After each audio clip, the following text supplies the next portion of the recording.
안녕하세요. 인생은 선택의 연속입니다.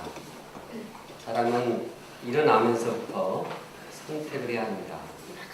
몇 시 몇 분에 일어날 것인가, 또 일어나면 바로 일어날 것인가, 5분만 더 자다가 일어날 것인가, 또 화장실에 가서 무엇을 해야 할 것인가, 또 몇 분 동안 하고 마칠 것인가, 또 아침 식사를 할 때도 아침을 먹어야 할 것인가 걸러야 할 것인가 선택해야 하고, 또 식사를 할 때도 어떤 반찬을 먹어야 할 것인가 선택을 합니다.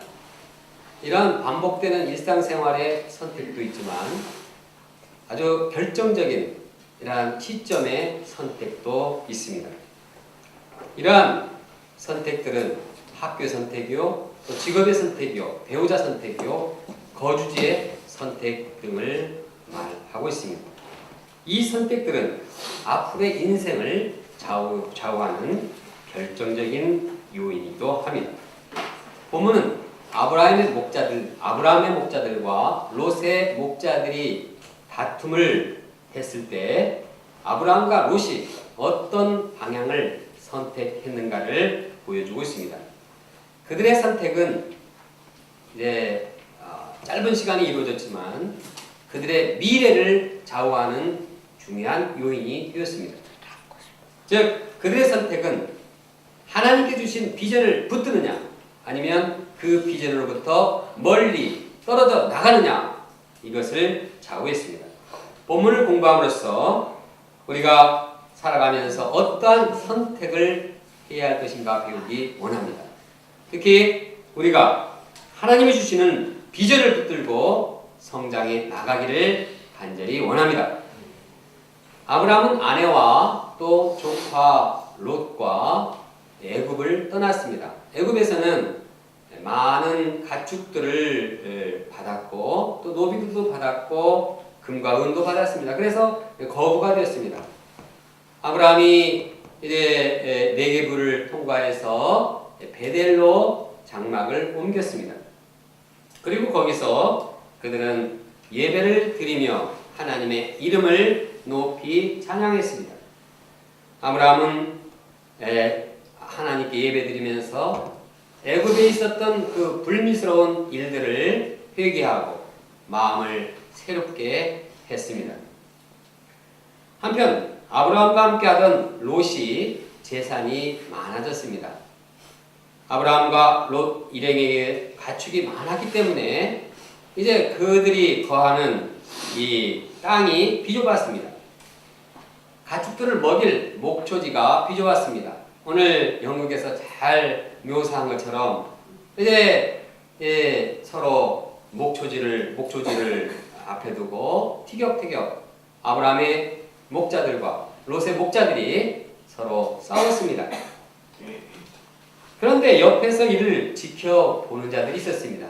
그들은 이방인으로서 가나안 사람들과 브리스 사람들이었습니다. 그들은 아브라함 목자팀과 롯 목자팀이 어떻게 싸우나, 어떻게 이 싸움이 진행될 것인가, 어떤 일이 벌어질 것인가 유심히 지켜보고 있었습니다.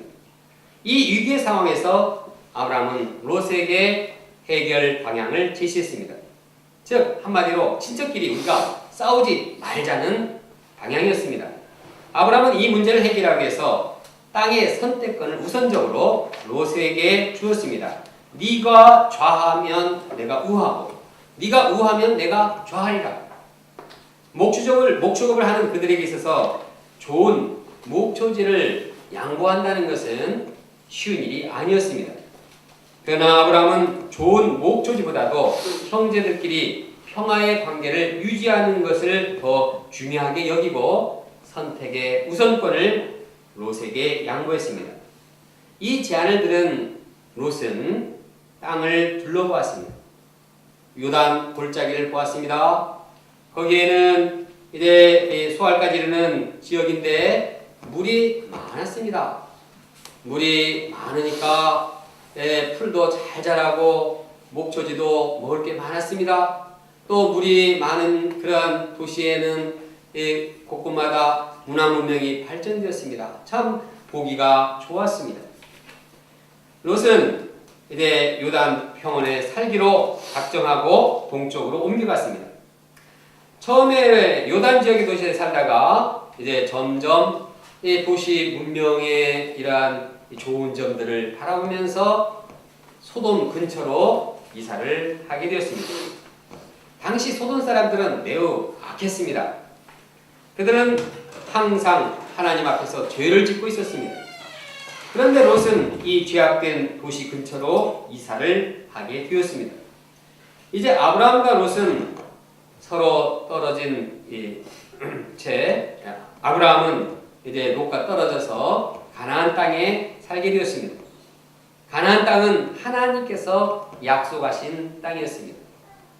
약속하신 땅이라고 하지만 그것은 이제 황량한 산지와 광야가 있는 지역이었습니다. 아브라함은 좋은 땅을 롯에게 양보한 터이라서 마음이 씁쓸했을 것입니다. 거기다가 사랑하고 애지중지 키우던 롯이 떠나감으로 인해서 아브라함은 슬프고 외로웠습니다. 이러한 현실을 바라볼 때 아브라함은 마음이 움츠러들었습니다. 이때 하나님께서 아브라함의 마음을 넓혀주셨습니다. 하나님은 말씀하셨습니다. 너는 눈을 들어 너 있는 곳에서 동서남북을 바라보라. 보이는 땅을 내가 내 자손에게 주리니 영원히 이르리라. 또한 하나님은 자손에 대한 비전을 주셨습니다. 내가 네 자손이 땅의 티끌과 같이 하리니 사람이 땅의 티끌을 능히 셀 수 있을 텐데 네 자손도 세리라. 너는 일어나 그 땅을 종과 힘으로 두루 다녀보라. 내가 그것을 너에게 주리라. 하나님은 아브라함에게 언약의 비전을 다시 상기시켜 주셨습니다. 이 언약은 하나님께서 이미 아브라함에게 주신 약속의 말씀입니다. 하나님은 다시 그 말씀, 다시 그 축복의 비전을 상기시킴으로써 그를 마음을 새롭게 하셨습니다. 이에 아브라함은 자기 장막을 옮기게 되었습니다. 그는 헤브론에 있는 마므레의 큰 나무들 사이에 살게 되었습니다. 그곳에서 하나님을 위해서 제단을 쌓았습니다. 우리는 이 본문의 이야기를 통해서 아브라함의 선택과 롯의 선택을 비교해 볼 수 있습니다. 첫째, 아브라함의 선택. 첫째로 아브라함은 문제를 방관하지 않고 주도적으로 해결하는 방향을 선택했습니다. 아브라함의 목자들과 롯의 목자들의 다툼은 그렇게 유쾌한 소식이 아니었습니다. 그들의 다툼의 동기는 선하지 못했습니다. 그들은 서로 목조지를 양보하지 않으려고 으르렁대면서 경쟁하다가 싸웠습니다. 아브라함 편에서 볼 때는 이건 아주 참 괘씸한 일이었습니다. 이제까지 아브라함은 정말 롯을 잘 데리고 다니면서 지켜주고 보호해주고 먹여주고 정말 자식처럼 키웠습니다. 그리고 그에게 이제 참 목자들도 주고 또 가축들도 주고 또 은과 금도 주었습니다. 장막도 줬습니다. 그러니까 롯은 은혜를 베푼 아브라함에게 항상 감지덕지 해야 마땅했습니다. 그리고 목자들 사이에 분쟁이 일어났을 때는 이러면 안 되지. 우리가 아브라함한테 이러면 안 되지. 그리고 아브라함이 빨리 찾아가서 사과를 해야 했습니다. 그리고 이제 자기 목자들에게 찾아가서 참 교육을 단단히 시켜서 다음부터는 다투지 말고 아브라함 목자들에게 목조지를 양보하도록 이렇게 주의를 주어야 했습니다. 그러나 롯은 문제가 일어났지만 서둘러서 이 문제를 해결하려고 하지 않았습니다. 만약 다른 사람이 아브라함의 입장에 서 있게 된다면 롯을 정죄하기 쉬웠습니다. 이런 오얏놈 같은 이라고 은혜를 무시하고 이제 아예 그냥 싸우려고 덤벼들다니 이렇게 정말 뭐가 없는 놈이야 이렇게 참 욕을 했을 것입니다. 그리고 아브라함이 잘못한 것이 하나도 없지 않습니까? 아브라함 잘못이 뭡니까? 롯에게 사랑을 베푼 것이 잘못입니까? 잘못한 일이 없는데 자기가 먼저 이 문제를 해결하라고 이렇게 서두른다고 하면 다른 사람이 오해할 수 있습니다. 아브라함이 뭔가 캥기는 게 있구나. 아브라함이 뭔가 잘못했기 때문에 문제를 수습하려 하는구나. 이렇게 오해를 할 수도 있었습니다. 그러나 아브라함은 거기에 개의치 않았습니다. 아브라함은 자기 의나 인간적인 권위를 내세우지 않고 주도적으로 이 문제를 해결하고자 나섰습니다. 아브라함부터 우리는 리더의 자세를 배우게 됩니다. 진정한 리더는 문제가 있을 때 이를 방관하지 않고 주도적으로 해결해 나가는 자입니다. 설사 나에게 잘못이 없다 할지라도 그 문제를 적극적으로 해결해 나가는 자입니다. 참 리더는 다른 사람에게 네가 잘못했으니까 난 모르겠다. 네가 알아서 하든지 말든지 맘대로 해라. 이렇게 방치하지 않습니다. 우리는 이러한 자세를 예수님으로부터 배우게 됩니다. 예수님께서는 자신이 아무런 잘못도 없었습니다. 죄도 없었습니다. 그러나 예수님은 이제 우리를 문제 많은 죄 많은 우리를 그냥 바라만 보고 방치하지 않았습니다. 니네들이 죄지었으니까, 니네들이 문제를 만들었으니까 니네들이 알아서 처리하라고 방관하지 않으셨습니다. 오히려 예수님은 많은 사람들의 그 뿌리 깊은 불행의 문제를 주도적으로 해결하기 위해서 하늘에서부터 이 땅까지 찾아오셨습니다. 이것이 예수님으로부터 배우는 리더십입니다.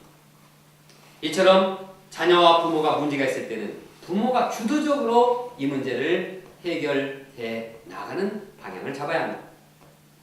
양과 목자의 문제가 있을 때는 목자가 주도적으로 이 문제를 해결해 나가고자 하는 방향을 잡아야 합니다. 교회가 문제가 있을 때 리더들이 주도적으로 문제를 해결해 나가는 방향을 잡아야 합니다. 그때 이렇게 리더들이 문제의식을 가지고 주도적으로 문제를 해결하고자 할 때 거기에는 반드시 해결책이 나오는 게 되는 것입니다. 이것이 우리가 아브라함에게부터 배울 수 있는 자세입니다. 둘째로 아브라함은 물질적인 유익을 양보하고 평화를 택했습니다. 대부분의 사람들은 물질을 아주 귀하게 여기기 때문에 돈이나 물질 얘기하면 아주 민감해집니다. 그냥 물질이 아주 예민하기 때문에 아주 물질 때문에 아주 촉각이 참 뭡니까 그냥 말 한마디 잘못하면 막 튀길 수가 있습니다.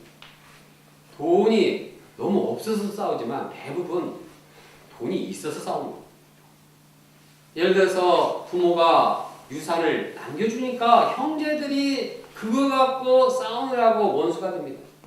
회사도 어렵고 힘들 때는 그냥 가만히 있다가 돈이 대박 터져버리면 이제 막 서로 이권 쟁탈전로 아주 제가 보니까 그냥 같은 동료들끼리 저 사람 사기꾼이다, 저 사람 불법했다 해가지고 막 법정 시비를 걸어가지고 자기가 더 많이 차지하려고 하는 모습을 보았습니다. 사람들은 그냥 물질을 하나 더 움켜주려고 아주 혈안이 되었습니다. 그리고 조금이라도 손해를 보면 안 되는 아주 막 경계를 합니다. 그만큼 물질을 귀하게 여깁니다. 이를 보여주는 재밌는 예화가 있습니다. 한 사람이 자판기에 동전을 넣었는데 이게 꿀꺽 삼켜버렸습니다. 또 하나 넣으니까 또 꿀꺽 삼켰습니다.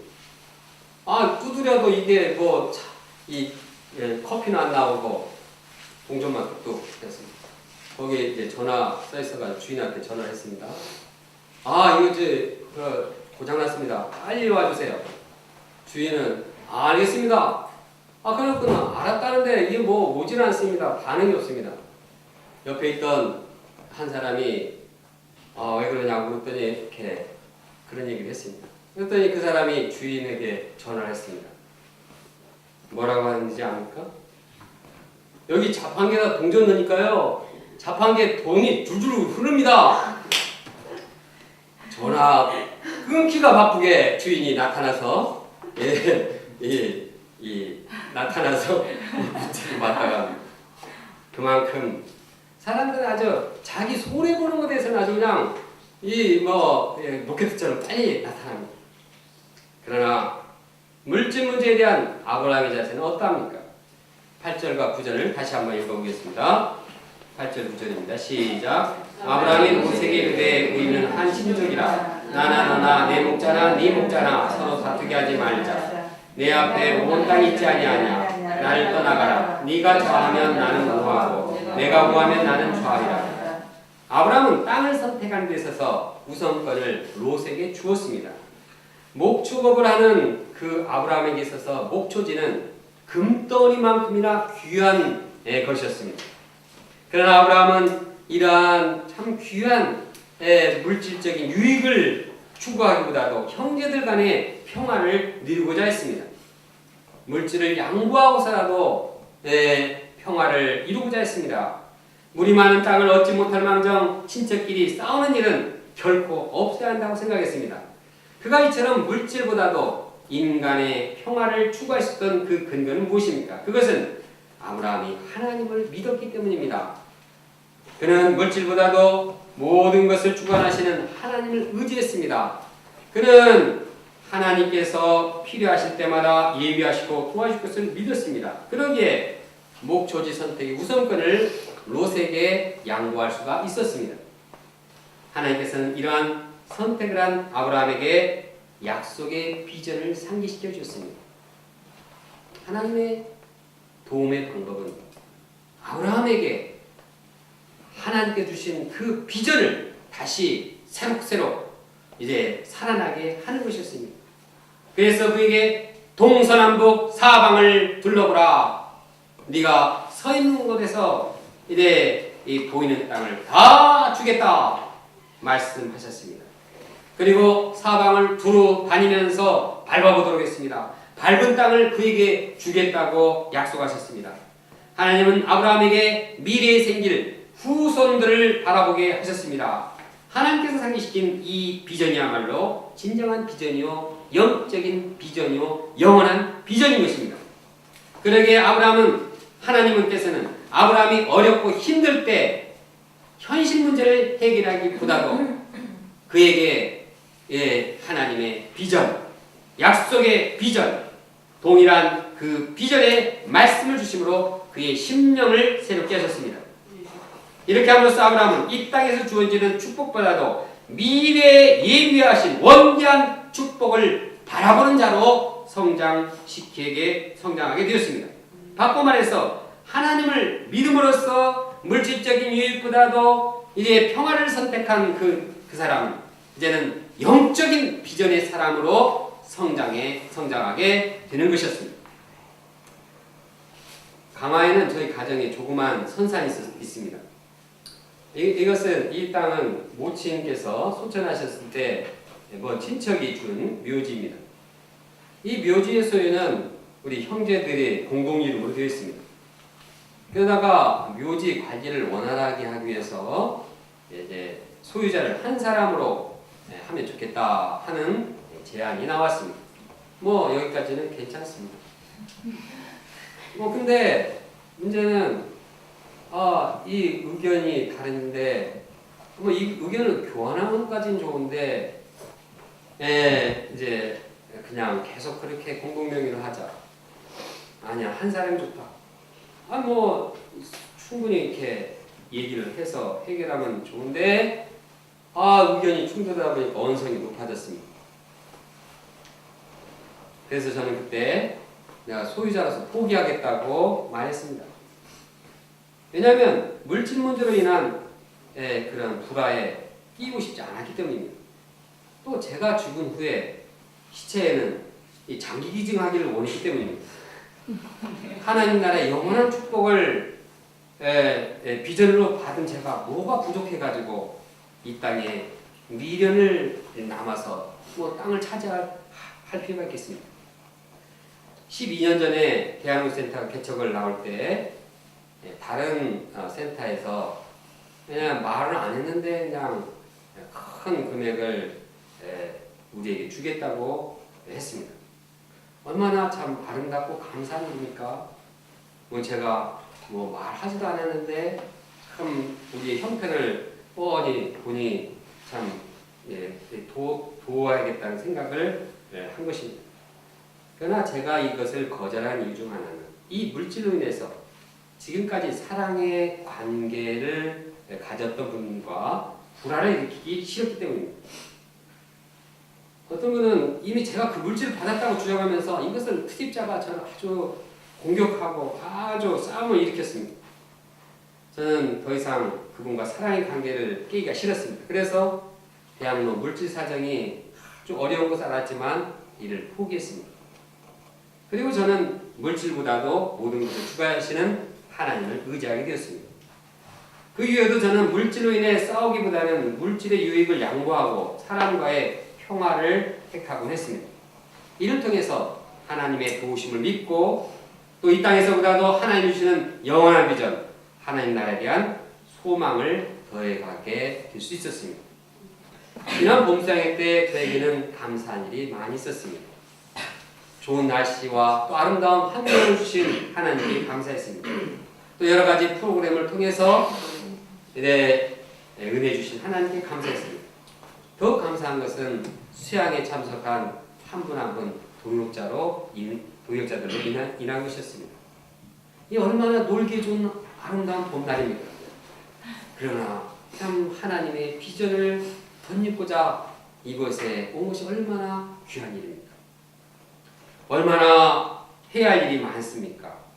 또 참 지친 육신을 참 집에 가서 참 편히 쉬어야 되는데 이 주말에 참 하나님의 비전을 덧입기 위해서 오신 한 분 한 분 생각할 때마다 참 감사했습니다.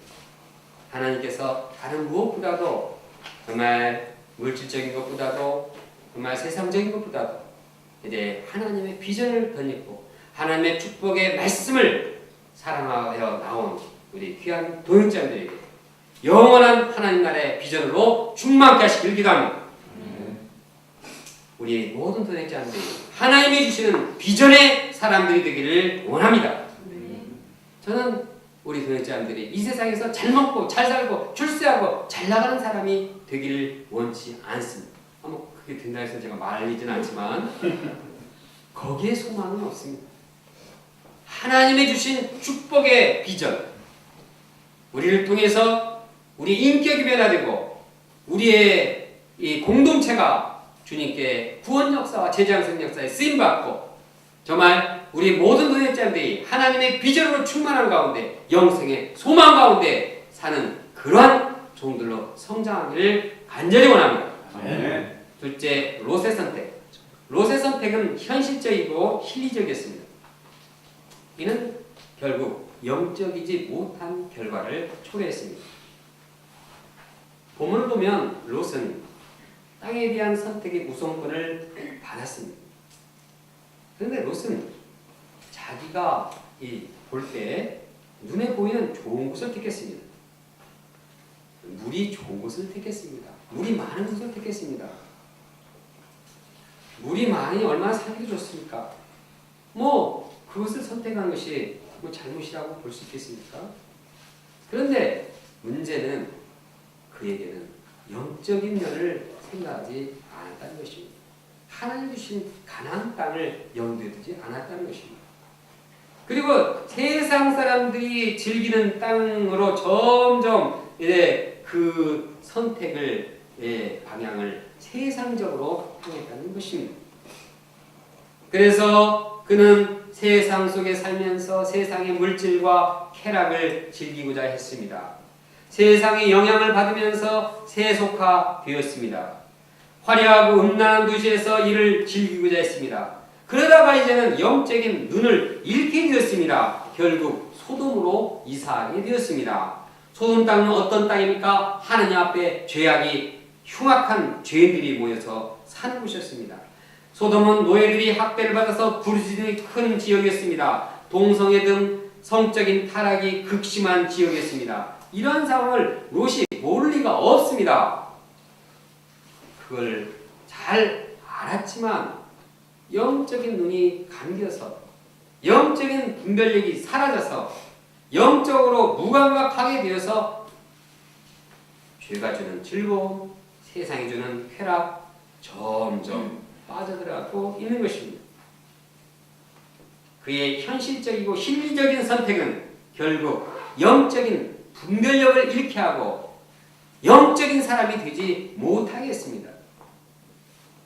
그 결과 그는 어떤 인생을 살게 됐습니까? 그는 죄악의 도시인 소돔과 고모라에서 살다가 전쟁이 일어나서 전쟁 포로가 되어버렸습니다. 끌려가 버렸습니다. 물론 아브라함의 도움으로 그는 포로에서 벗어날 수 있었지만 다시 소돔으로 돌아가서 옛생활을 청산하지 못했습니다. 소돔의 이 성문에 우두머리 상인으로서 앉아 있었다고 창세기 19장 1절을 말하고 있습니다. 이것이 얼마나 소돔에 살면서 영적인 영향력이 없었는지를 이 롯의 사이의 반응을 보면 알 수 있습니다. 롯이 하나님 이 소돔과 고모라 심판을 예고했는데, 그래서 너희들은 피하라고 했는데 사이들은 농담하고 있네. 장인의 말을 아주 농담으로 여겼습니다. 얼마나 롯이 영적인 영향력을 상실했는지 알 수가 있습니다. 듣는 척도 안 했습니다.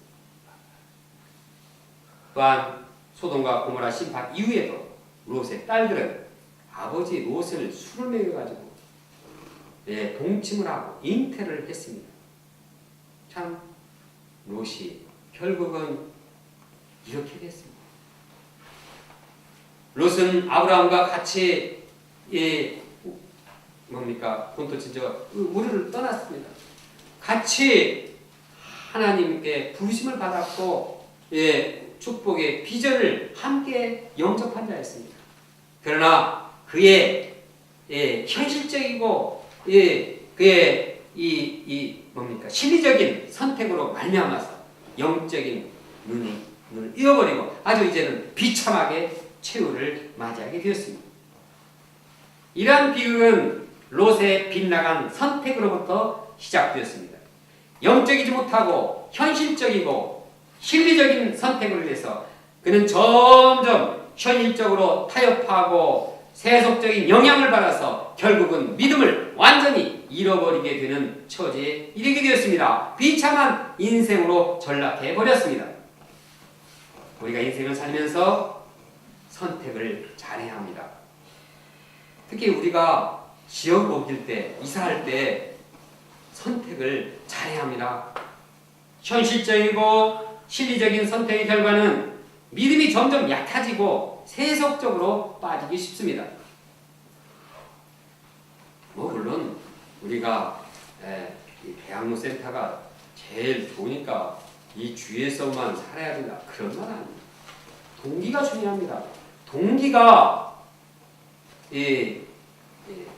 세속적이고 동기가 실리적이고 동기가 현실적이면 이제 점점 그가 믿음을 상실하기 쉽다는 것입니다. 그러므로 우리가 이사할 때는 우리 가족의 신앙이 성장하고 노역자들의 양들을 잘 섬길 수 있는 지역을 선택하기를 원합니다. 직장에 취업을 할 때도 마찬가지입니다. 돈 많이 주는데 시설이 좋은데 현실적이고 실리적인 선택을 피해야 합니다. 돈 많이 준 데서 나쁜 건 아니죠. 그러나 이것이 영적인 성장을 막게 하고 또 하나님의 축복을 쟁취하게 어렵게 하면 이것은 그만둬요. 그리고 정말 내 믿음을 위해서 또 나의 참 하나님의 축복을 비전을 성취하기 위해서 다른 사람들을 위해서 그러한 직장을 선택해야 할 것입니다. 자녀 교육도 마찬가지입니다. 세상 사람들처럼 현실적이고 실리적인 선택을 하지 말아야 합니다. 하나님이 원하시는 자녀 교육이 무엇인지 그것을 알고 거기에 선택의 기준을 따라야 합니다. 세상에서는 공부 잘하는 것이 아주 가장 좋은 선택과 알고 있습니다. 그냥 공부를 잘하기 위해서는 무엇을 해도 그냥 과외를 해도 막 집안에서 막 돈을 어떤 모양으로든 벌어서 막 그래갑니다. 그러나 더 중요한 것은 공부보다 공부 잘해야죠. 공부보다 더 중요한 것이 있습니다. 그것은 하나님에 대한 믿음과 사랑을 심는 것입니다. 그 분명한 이 선택을 염두에 두고 자녀 교육을 해야 합니다. 그렇게 하지 않고 세상 사람들이 하는 대로 자녀 교육을 마치다 보면 그 자녀는 믿음을 잃어버리고 비참한 최후를 맞이하게 될 것입니다. 우리는 어떤 선택을 할 때 실질적이고 현실적인 그러한 선택보다 영적인 선택, 하나님이 좋아하는 선택, 다른 사람들이 욕하건 다른 사람들이 이해를 하지 못하건 항상 하나님의 원하시는 선택을 하는 삶을 살아야겠습니다. 결론적으로 우리는 아브라함의 선택과 롯의 선택을 비교해 보았습니다. 우리가 아브라함을 배우고 문제를 주도적으로 해결해 나가는 방향을 택하기 원합니다. 또한 물질을 양보하고서라도 사람들 간의 평화를 택하는 자들이 되어야겠습니다. 그래서 하나님이 주시는 비전을 붙들고 하나님의 영원한 비전, 축복의 비전, 이 비전 가운데 충만한 사람들로 성장하기를 원합니다. 반면에 롯처럼 현실적이거나 실리적인 선택을 해서 영적인 분별력을 잃어버리고 인생의 비참한 결과를 맞이하지 않도록 경계해야 하겠습니다. 다 같이 8절과 9절을 함께 읽겠습니다. 시작. 아브라함이 롯에게 이르되 우리는 한 친족이라 나나 너나 내 목자나 네 목자나 서로 다투게 하지 말자. 내 앞에 온 땅이 있지 아니하냐. 나를 떠나가라. 네가 좌하면 나는 우하고 네가 우하면 나는 좌하리라. 기도하겠습니다.